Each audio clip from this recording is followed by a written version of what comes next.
Muy buenas tardes, bienvenidos como cada viernes a 360 grados, hoy hablando de temas de salud. Mi nombre es el doctor Héctor Armando Balcácer Esteves, médico internista, infectólogo.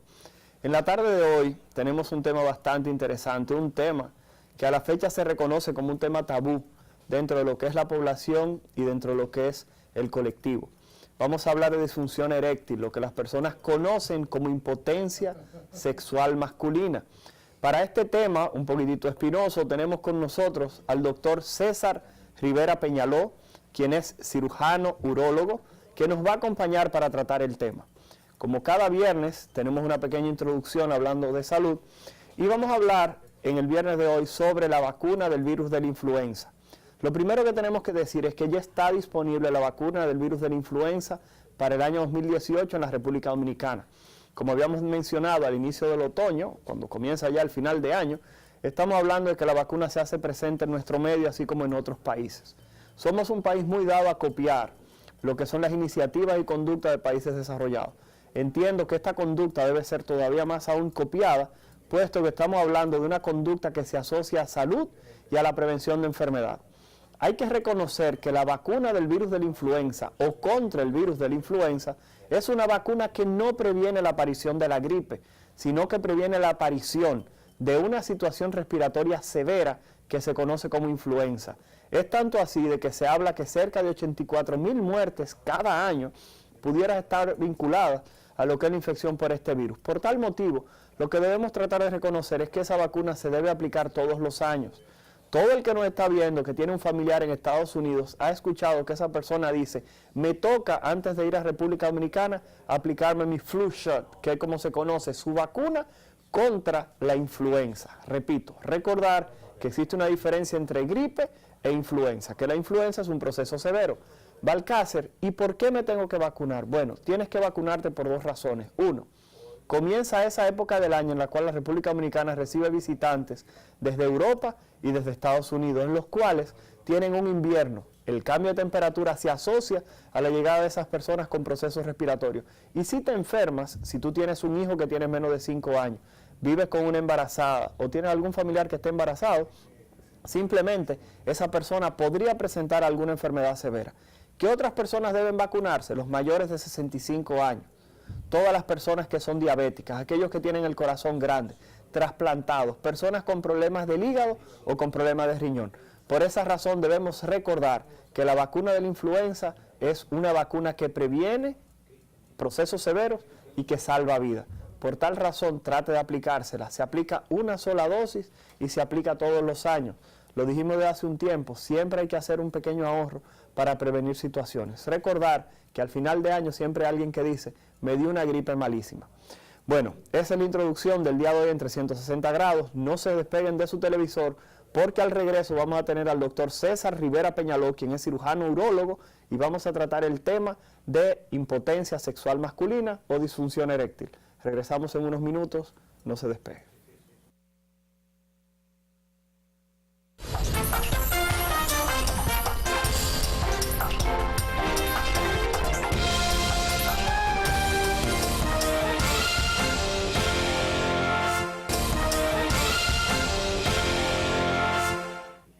Bueno, señores, regresamos a 360 grados, hoy como cada viernes conversando de salud, con la visita del doctor César Rivera Peñaló, quien es cirujano urólogo. Y como habíamos mencionado al inicio del programa, vamos a hablar de disfunción eréctil o impotencia sexual masculina. Doctor Peñaló, comenzando el conversatorio de la tarde de hoy, la primera pregunta tiene que ser, ¿qué es lo que define la impotencia sexual? ¿Qué es lo que define la disfunción eréctil en el hombre? ¿Cómo la definiríamos, doctor? La disfunción eréctil en el hombre se define como la pérdida de la capacidad del hombre de mantener una erección al momento del acto sexual. Muchos hombres al momento del acto sexual pueden tener algún grado de erección, pero esta erección no le es suficiente como para penetrar a la mujer. Y ya este es un hombre que se califica como impotente. O sea que estamos hablando de que no es el comenzar la erección. O sea que un hombre puede tener una erección y después cuando va a penetrar no lo puede hacer. No puede lograr penetrar la vagina, exactamente. Entonces esa es la definición de impotencia o de disfunción eréctil. ¿Es exactamente lo mismo disfunción eréctil que impotencia? Es exactamente lo mismo. Ok, o sea que un hombre podría llegar y decir tengo disfunción eréctil o impotencia y se entiende. Y se entiende que tiene problemas para mantener su erección. Doctor, una pregunta que sé que muchas personas que nos están viendo estarán hablando, bueno, eso de la impotencia sexual lo tienen que haber quitado, porque con todos los medicamentos que hay disponibles y que vemos en el ambiente que existen con diferentes nombres comerciales, diferentes marcas, la pregunta es, ¿ha resuelto este tipo de medicamentos el problema de la impotencia sexual, de la disfunción eréctil, o todavía hay casos que no se pueden resolver con este tipo de medicamentos? Para algunos casos realmente los medicamentos no han sido de mucha utilidad a los urólogos, porque realmente devuelven la satisfacción y la seguridad al paciente. Ahora, hay otros casos que los medicamentos no son suficientes para tratar esta enfermedad. Y todo va a depender también de qué causa sea la que origine la disfunción eréctil en el hombre. Eso está bastante interesante. Usted acaba de mencionar causas. Si vamos a poner un caso hipotético, una persona de 45 o 46 años que se presente a su consultorio y le diga, doctor, estoy teniendo problemas, no estoy complaciendo a mi esposa, porque cuando voy a tener una erección no lo puedo poner completamente duro, o sea, lo tengo blandito. La pregunta es, ¿qué usted investigaría? ¿Qué pruebas le mandaría a hacer? ¿Y cuáles serían las causas que usted investigaría en esa persona, en una persona que no tenga ningún tipo de enfermedad? Ok, en un paciente sin antecedentes, el abanico de posibilidades de la disfunción eréctil es muy amplio. Primero vamos a buscar las causas metabólicas, vamos a ver si el paciente tiene algún tipo de trastorno de dislipidemia o hiperglicemia. Vamos a ver si el Cuando paciente... hablamos de hiperlipidemia, doctor, discúlpeme que le interrumpa, estamos hablando de colesterol alto, triglicéridos altos, o sea que aquellos hombres que están teniendo problemas, que se sienten medio flojos y medio débiles, hay que entender que el colesterol y los triglicéridos se pudieran asociar a problemas de ese tipo. Sí, doctor. Que generalmente cuando son pacientes sin antecedentes es el principal resultado. También van a venir los déficits de hormona, de testosterona o de FSH o LH, que son hormonas que se producen en el testículo. Estamos hablando de un paciente sano, también pudiera ser infecciones de transmisión sexual o infecciones de vía urinaria que pudieran estar afectándolo y todavía no tener un síntomas tan florido de infección, simple y llanamente la disfunción eréctil. También un paciente de 45 años y si no te ha tenido una evaluación prostática, pudiera ser de origen prostático la causa de esa disfunción. Ya en otros tipos de pacientes, por ejemplo, como pacientes diabéticos o hipertensos, pudiera ser su enfermedad de base la causa de esta disfunción. Doctor, una pregunta. ¿Los medicamentos que se venden hoy en día para tratar la disfunción eréctil tienen efectos secundarios que hemos escuchado en la prensa que son muy dramáticos? Una persona que se tomó 3 pastillas juntas y amaneció muerto en un motel. La pregunta es, ¿cuáles son los efectos adversos reales más frecuentes asociado a este tipo de medicamentos para las personas que nos están escuchando? Una persona que está entre me lo tomo o no me lo tomo porque me estoy dando cuenta que ya cumplí 40 años y no tengo la misma potencia, ahora tengo una noviecita, como se dice aquí, un poco más joven y quiere utilizar estos medicamentos. ¿Cuáles serían los efectos adversos que esa persona pudiera presentar? ¿Cuáles son los síntomas al tomar uno de estos medicamentos? Mire, doctor, usted acaba de mencionar algún punto muy importante. Usted mencionó la cantidad del medicamento que el paciente utilizó. Y las dosis del medicamento y con las dosis que están confeccionadas son dosis muy seguras, siempre y cuando estén bajo la prescripción médica. El paciente tiene que tomar en cuenta ciertos factores, porque por ejemplo, medicamentos como el tadalafilo tiene dosis que se pueden utilizar de manera diaria y regular sin ningún riesgo cardiovascular. Al momento de que el paciente, por ejemplo, ingiere estos medicamentos, algunos de ellos están haciendo el uso de bebidas alcohólicas o consumiendo alimentos con mucha grasa, mucho colesterol. Y estas son sustancias que no hacen que el medicamento funcione de manera efectiva. Ok, un segundito, vamos a hacer una pausa aquí. Usted me está diciendo que la mayoría de los hombres que cuando salen con una muchachona, con una noviecita, y se toman uno de estos medicamentos, no deberían tomar alcohol, porque eso estamos hablando de que es una práctica habitual y común. Realmente no se recomienda la ingesta de comidas alta en grasas ni la ingesta de alcohol para utilizar estos medicamentos. Usted está escuchando, ese dinero lo está botando si se va desde unas alturas de chicharrones por ahí, o sea, de una comida bastante copiosa en grasas, o si usted está tomando alcohol. Sí, de ahí es donde viene entonces que el paciente utiliza la primera dosis utilizan muchas veces una segunda dosis en busca del efecto del medicamento, y es donde entonces pudieran venir los riesgos que tienen los medicamentos de eventos cerebrovasculares o de eventos cardíacos. Doctor, pero hay personas que han dicho que cuando utilizan este medicamento sienten que el corazón se le va a salir del pecho, que están colorados, que se sienten como que le baja la presión. ¿Hay alguna razón para este tipo de eventos que presentan? Sí, porque el medicamento, la forma en que trabaja en el cuerpo, por así decirlo, es produciendo vasodilatación a nivel de los cuerpos cavernosos del pene, pero también produce vasodilatación a nivel de las arterias coronarias, de las arterias que rodean el corazón. Por eso el paciente, por ejemplo, en los puntos donde hay microcirculación, como en las orejas y en algunas partes de su cuerpo, como la nariz, pueden tener cambio de coloración a roja. Ok. Doctor, otra de las situaciones que vemos frecuentemente cuando hablamos de pacientes con disfunción eréctil es que todo el mundo a la fecha se está centrando solamente en el uso de este tipo de medicamentos tomados. El Ministerio de Salud Pública prohibió en su momento que se dispensaran en los colmados, que se dispensaran en lugares un poco más abiertos, justamente porque se hablaba de ese peligro de los problemas cardiovasculares. ¿Están de acuerdo los urólogos con esto? ¿Ustedes creen que la seguridad del medicamento es tan pequeña como que no se puede despachar en este tipo de lugares? Su opinión personal. Mira, el hecho de que sean medicamentos que estén diseñados a dosis segura no quiere decir que no deban de regularse su uso, porque muchos de los pacientes que acuden a utilizar este tipo de medicamentos realmente no necesitan el medicamento. Porque si usted no tiene un trastorno de la función eréctil, el medicamento no le va a cambiar el grado de erección que ya usted tiene. Me explico, si usted tiene una erección regular, el medicamento no le va a aumentar el tiempo para eyacular, no le va a aumentar el periodo de recuperación de latencia post una relación sexual. O sea, el medicamento lo único que favorece es la dilatación de los cuerpos cavernosos, que estos se llenen mejor de sangre y que usted pueda tener el acto sexual más satisfactorio. Pero no va a modificar en ese paciente que no tiene trastorno sexual el grado de erección que él tiene. O sea que un jovencito que va al colmado y compra un medicamento de estos para, como dicen las personas en la calle, darle una pela a una noviecita, no va a ganar nada. ¿Siempre? No va a notar la diferencia de la erección que él puede lograr con su edad a la que le pueda facilitar el medicamento. Ok, bastante interesante. Doctor Peñaló, otra preguntita. Solamente se habla de estos medicamentos, pero ¿qué hablamos de las prótesis? ¿Qué hablamos de la famosa bombita que tanto se promocionaba anteriormente? Ese tipo de intervenciones para la disfunción eréctil casi no se menciona. Y otra pregunta para el público.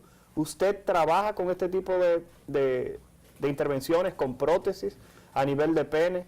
¿Cuáles son las limitaciones? ¿Por qué no se habla tanto? Y si realmente tiene algún beneficio las prótesis y la bombita comparada con estos medicamentos para la disfunción eréctil. Ok, tenemos que resaltar que el paciente que va a ser llevado a prótesis peniana tiene que primero haber fracasado a los tratamientos conservadores o tener un trastorno que a nosotros como urólogos nos certifique que estos medicamentos no van a funcionar con él. El paciente debe agotar el proceso. Primero se utilizan medicamentos como el tadalafilo a dosis de 5 miligramos diario. Uno pudiera rehabilitar a un paciente, por poner un ejemplo, con disfunción eréctil después de una cirugía radical de próstata en un periodo de 6 a 9 meses.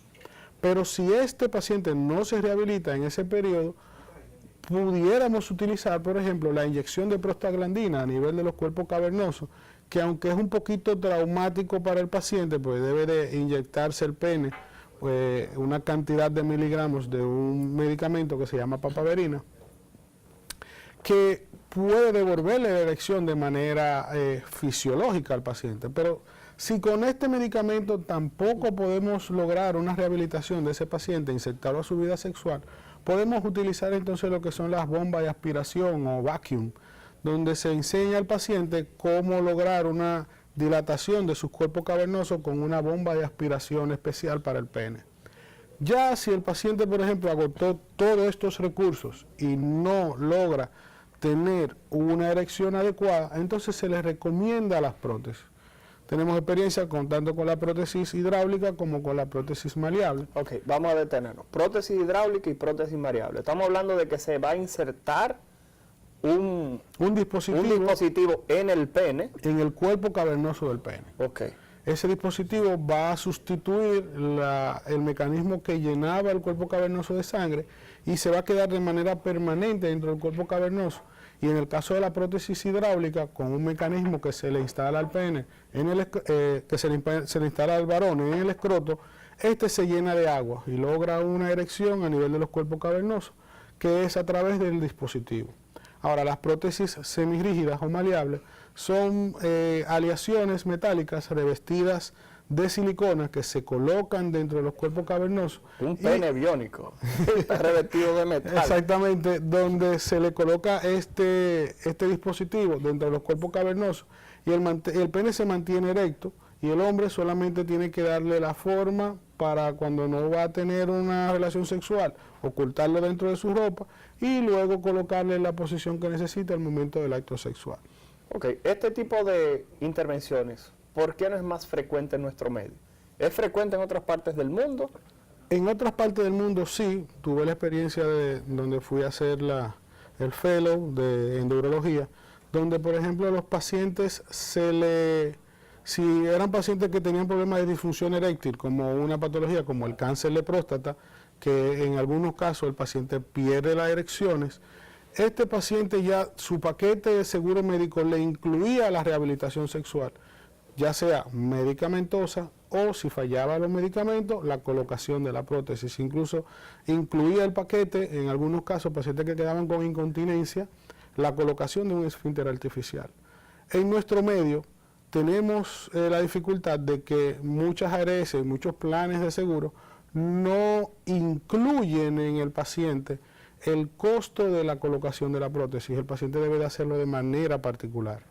Y hacerlo de manera particular a la gran mayoría de nuestros pacientes le cuesta un poquito, porque por poner un ejemplo, una prótesis hidráulica, que sería la más fisiológica, tiene valores sobre los $10,000 en nuestro país. Y una prótesis, por ejemplo, maleable, tiene un valor entre $800 y $1,400 en nuestro país. Entonces, todo va a depender ya de la calidad, de la cantidad de recursos que va a disponer el paciente, porque muchos pacientes no disponen de $1,400, $1,500 para colocarse este dispositivo. Y eso sin contar gastos clínicos y médicos, eso es solamente el dispositivo. Perfecto. Señores, estamos conversando con el doctor César Rivera Peñaló en 360 grados. Vamos a nuestra pausa, regresamos en unos minutos para conversar hablando. Al regresar de la pausa vamos a tener preguntas que nos fueron enviadas a través de las redes sociales. Quédese por ahí, regresamos en unos momentos.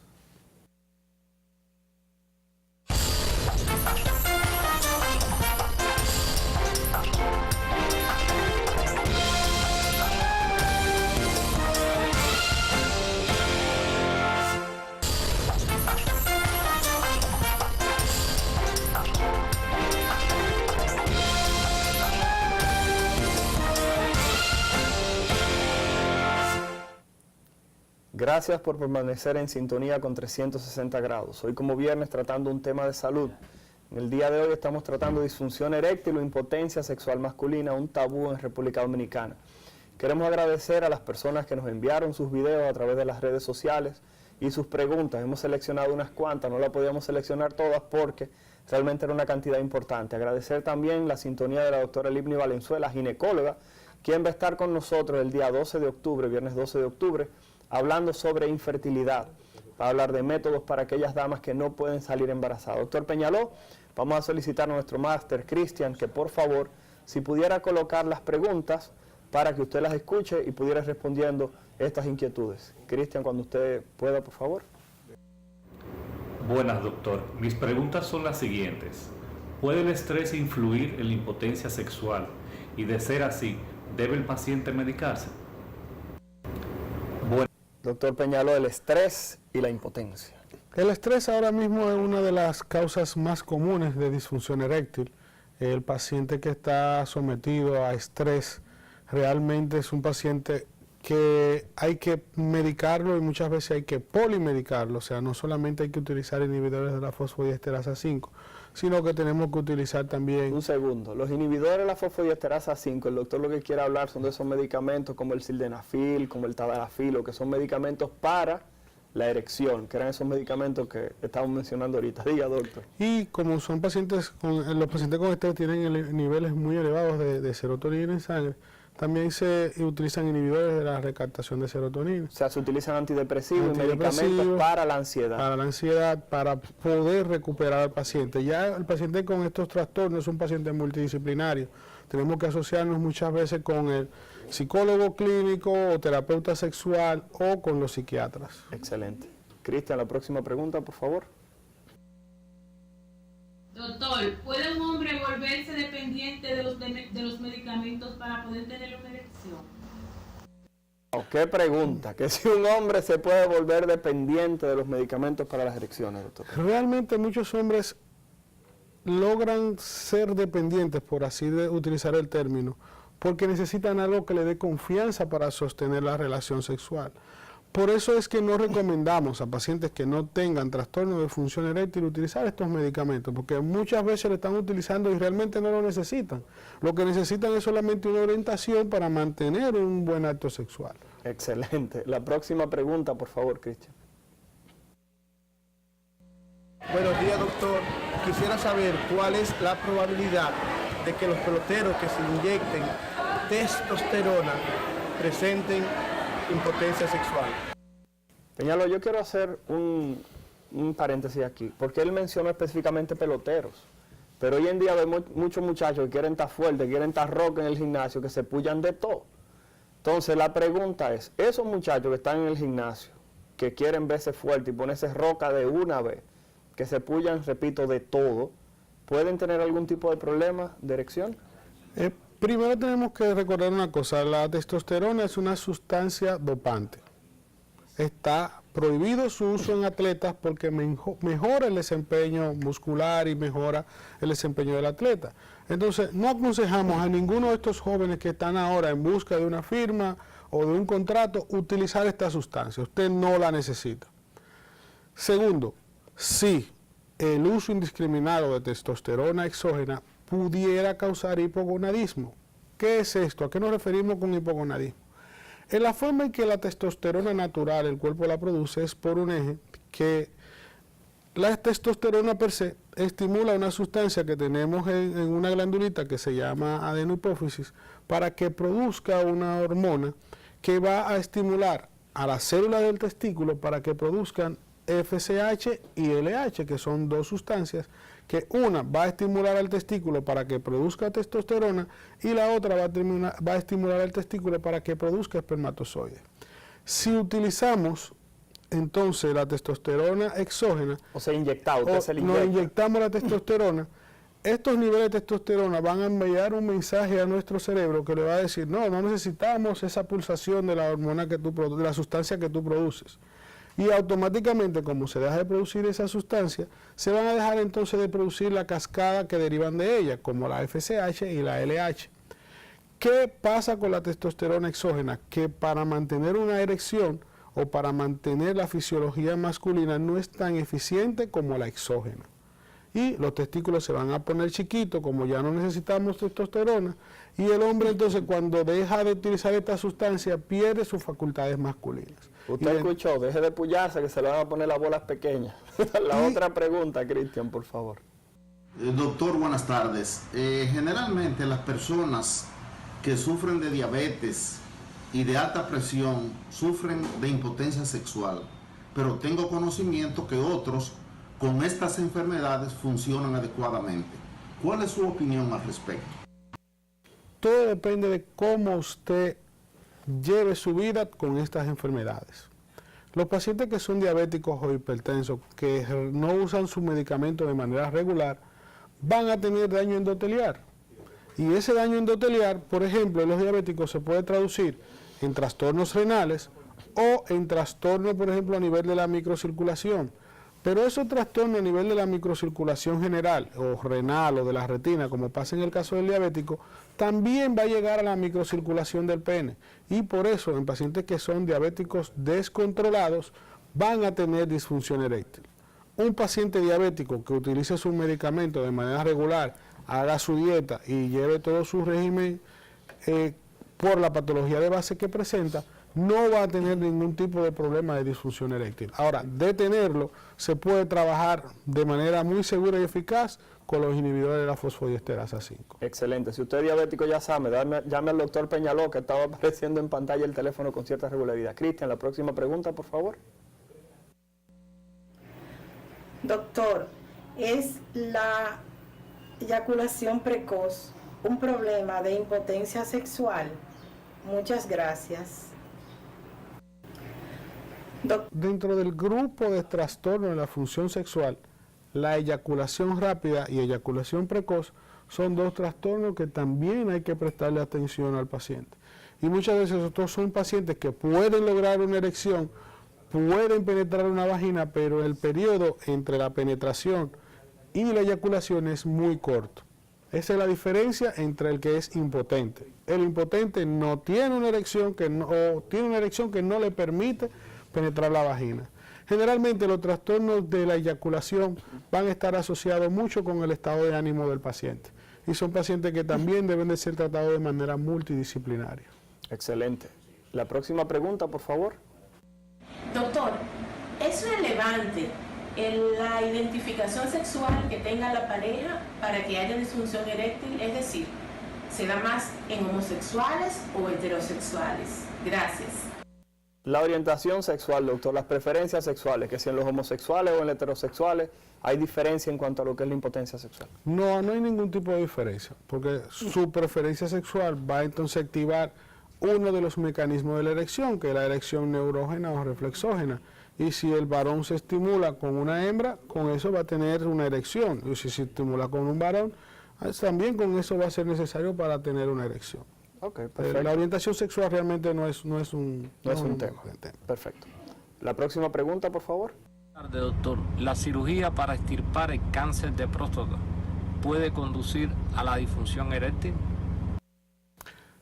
Sí, la respuesta es sí.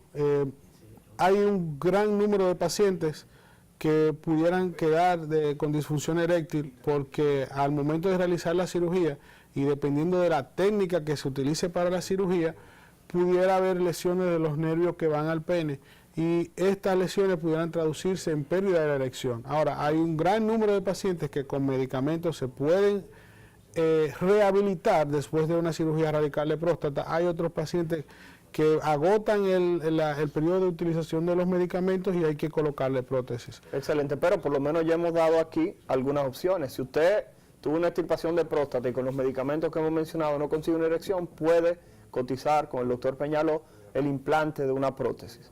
La próxima pregunta, Cristian, por favor. Buenos días, doctor. Tengo una inquietud. Me gustaría saber si existen alimentos que puedan mejorar la actividad sexual. Espero su respuesta. Gracias. Peñaló, el dominicano siempre es muy dado a preguntar si hay algún alimento que produzca disminución de algo o aumento de algo. ¿Hay alguno que lo disminuya?